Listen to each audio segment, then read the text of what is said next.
Chapter 654. By the way, do you know of any places nearby where more interesting games are played? More interesting games? Are you talking about dice games or something of that sort? Well, this is not a ghost city. Now, the fun I seek is this. Kishi tapped lightly on the back of the card adorned with a gold coin pattern and smiled. Money. It was good to come to Charlene with a purpose, but then I realized I was short on lodging money. I wouldn't mind sleeping in the streets alone, but now I have companions. Kishir continued smiling while expertly shuffling the cards. That's why I'm looking for an interesting game, something that could fill the shortfall in our travel expenses. This meant he was searching for a gambling game involving stakes of money. You didn't miss the slight change in the expressions of those who had been casually flipping cards. If you came to Charlene for a purpose, you are not by any chance those people? The person sitting next to Kishir gestured subtly towards a direction.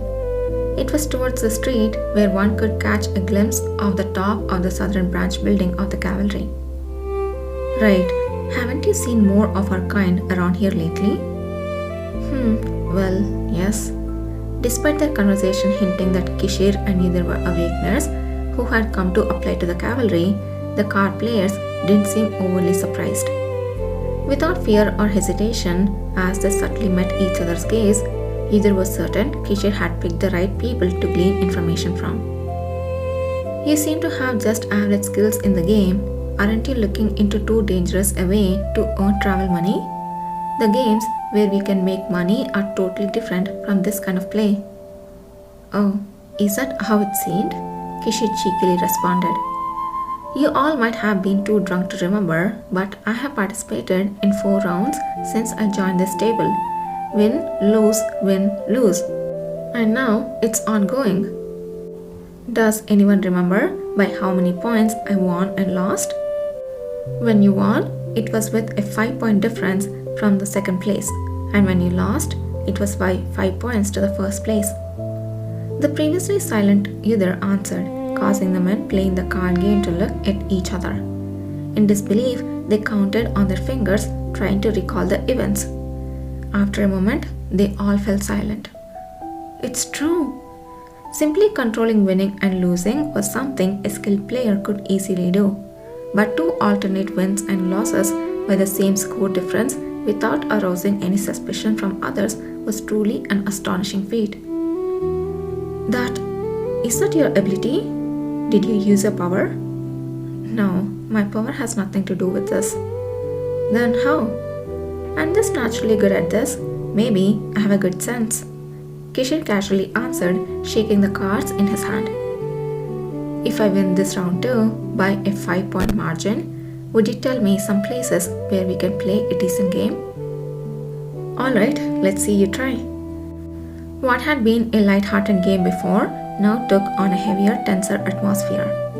The men stopped drinking and watched Kishir intently, making sure he didn't use any small tricks. Yet, despite this, the flag of victory was claimed by Kishir Lahore.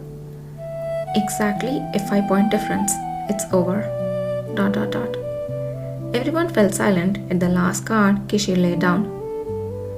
There was definitely no trickery. He just said he's got a good sense. As Kishir bantered, the men scrutinized his cards, flipping them over and peering closely. Amidst their inspection, Kishir, who leaned back nonchalantly in his chair, turned to Yudhir and spoke. Perhaps I have played the game too earnestly. My throat is parched. It would be nice if someone awarded me with a cold beer. Just ask for it normally. Though Yudhir spoke this, he lightly picked up Kishir's beer glass and brought it to his lips. He didn't forget to use a slight power to cool the beer inside. The man who gulped down several refreshing sips widened his eyes and expressed his gratitude. There is no fun in just receiving. Anything received as a reward always tastes better. Even a 70-year-old Raifa wine wouldn't seem as sweet and refreshing as this single sip right now. ... It seemed like an exaggerated comparison, but fortunately, he appeared satisfied. Meanwhile, the men finally confirmed that there were no tricks in the cards and lifted their heads. Huh? Do you believe it now?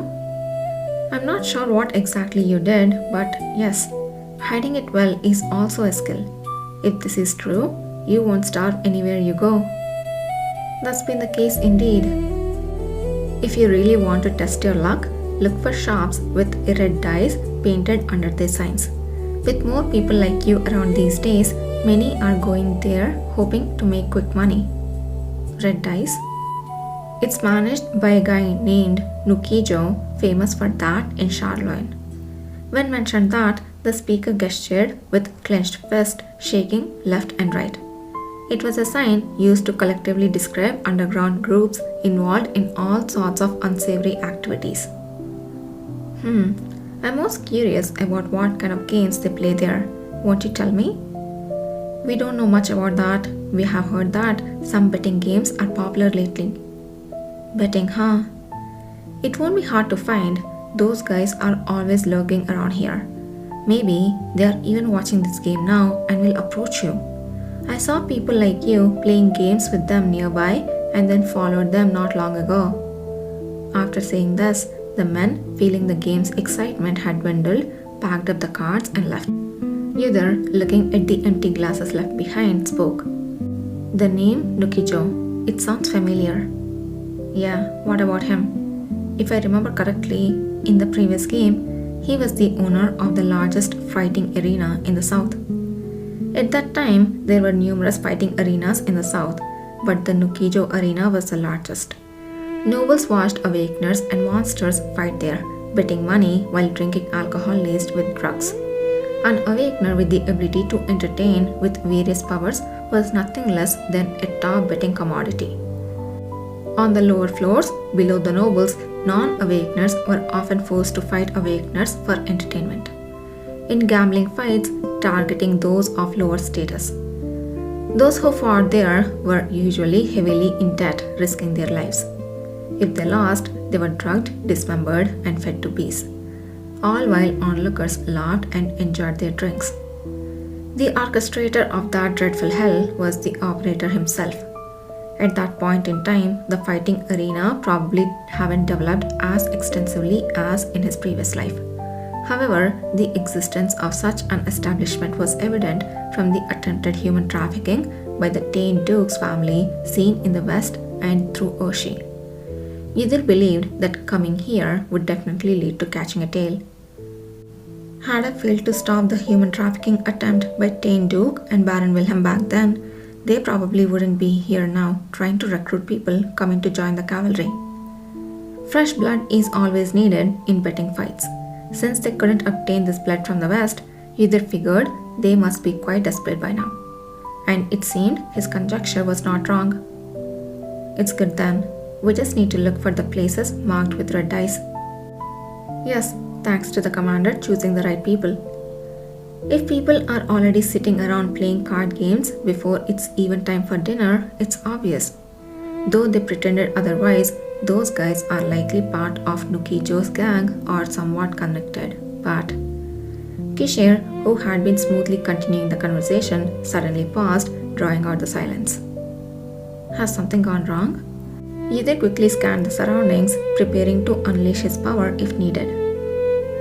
Isn't it risky to use such a title for addressing me here where someone might hear?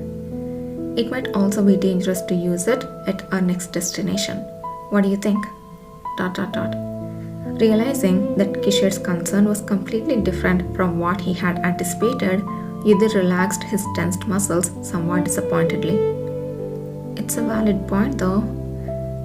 That is true. Shall we avoid using titles then?